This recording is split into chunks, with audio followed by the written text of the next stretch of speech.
ইমাম আহমদ ইবনে হাম্বালের নাম শুনেছেন? হাম্বালি মাযহাবের প্রতিষ্ঠাতা। হানাফি, শাফিঈ, মালিকি, 4 নাম্বারটা আপনারা বলেন। হাম্বালি। এই হাম্বালি মাযহাবের ইমামের নাম আহমদ ইবনে হাম্বাল, জগৎ বিখ্যাত মুহাদ্দিস। একক স্বতন্ত্র হাদিসের কিতাব হিসেবে পৃথিবীতে সবচেয়ে বড় যে হাদিসের কিতাব, ওইটার নাম মুসনাদ আহমদ ইবনে হাম্বাল। 40,000 হাদিসের কালেকশন আছে এটাতে।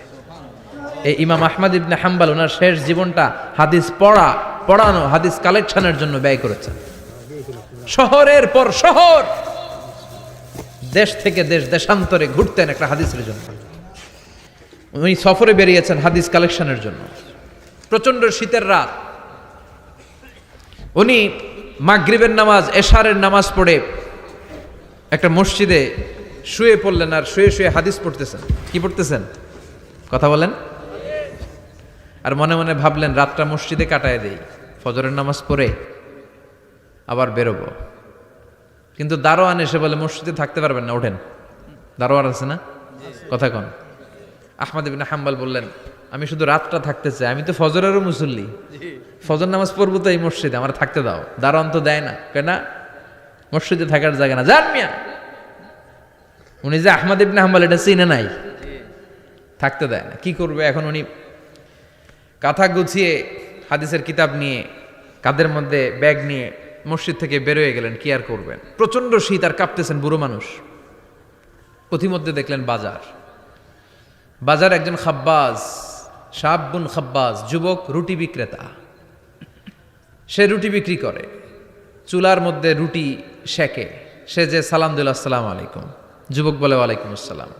আহমদ ইবনে হাম্বাল বলে, যুবক আমার যাওয়ার জায়গা নেই, সফরে বেরিয়েছি, খুব শীতে কষ্ট পাচ্ছি, রাতে যদি তোমার এই চুলা থেকে একটু আগুন পোহাই কোনো সমস্যা? যুবক বলে, না না সমস্যা না, আহলান ওয়া সাহলান, খোশ আমদেদ, আসেন আসেন, আপনি আগুন পোহাইলে আমার সমস্যা কি? সুবহানাল্লাহ পড়েন। আল্লাহ শুকরিয়া করে উনি বসলেন আর আগুন পোহাচ্ছেন। আর খেয়াল করলেন যুবক রুটি বানায় আর পড়ে আস্তাগফিরুল্লাহ। রুটির দলা বানায়, পড়ে আস্তাগফিরুল্লাহ। খামির বানায় আর পড়ে আস্তাগফিরুল্লাহ।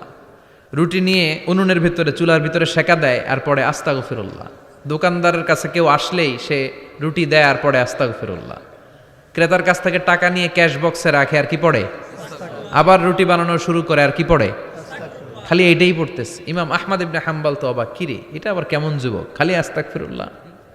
উনি প্রশ্ন করলেন, যুবক ঘটনা কি? আসার পর থেকেই তোমার দেখতেছি তুমি রুটি বানাও, রুটি বিক্রি করো আর পড়ো আস্তাগফিরুল্লাহ, মালাকা ইয়া শাবাব। যুবক বলে, আস্তাগফিরুল্লাহ আমার সবচেয়ে বেশি পছন্দের আমল, আমি সব সময় আঠার মতো ইস্তেগফারের সাথে লেগে থাকি আর সব সময় পড়তে থাকি আস্তাগফিরুল্লাহ, আর এর বদৌলতে আল্লাহ আমারে মুস্তাজাবুদ দাওয়া বানিয়ে দিয়েছে। আহমদ ইবনে হাম্বাল তো অবাক, আনতা মুস্তাজাবুদ দাওয়া, তুমি মুস্তাজাবুদ দাওয়া, রুটিওয়ালা। আমি এত বছর হাদিস পড়াই, আমিও তো মুস্তাজাবুদ দাওয়া না, আর তুমি রুটি বেচো বাজারে, তুমি মুস্তাজাবুদ দাওয়া, তুমি দোয়া করলেই সব কবুল হয়ে যায়। যুবক বলে, না আনা মুস্তাজাবুদ দাওয়া, আমি আমার জীবনে যত দোয়া করেছি কবুল করে নিয়েছে কে? আল্লাহ। সব দোয়া কবুল করে নিয়েছে আল্লাহ, একটা দোয়া ছাড়া। কয়টা? আহমদ ইবনে হাম্বালের কৌতূহল, কিউরিয়াসিটি আরো বেড়ে গেল। কি? সব দোয়া কবুল হয়েছে, একটা দোয়া ছাড়া।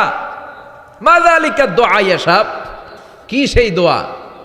যুবক এবার বলতে শুরু করলো, আমার জীবনে যে দোয়াটা আল্লাহ কবুল করে নাই সেটা হচ্ছে আমি আল্লাহর কাছে অনেক চেয়েছি, অনেক দোয়া করেছি যে আল্লাহ, শুনেছি এই জামানার সবচেয়ে বড় মুহাদ্দিস, তার নাম নাকি ইমাম আহমদ ইবনে হাম্বাল।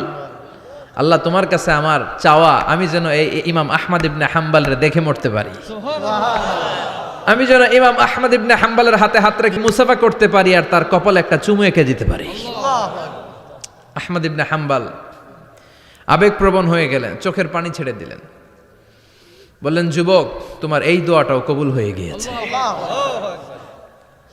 আহমদ ইবনে হাম্বালের দেখার সাক্ষাৎ পাওয়ার জন্য আহমদ ইবনে হাম্বালের বাড়িতে তোমার যাওয়ার দরকার নাই, আহমদ ইবনে হাম্বাল তোমার দরবারে ছুটে এসেছে।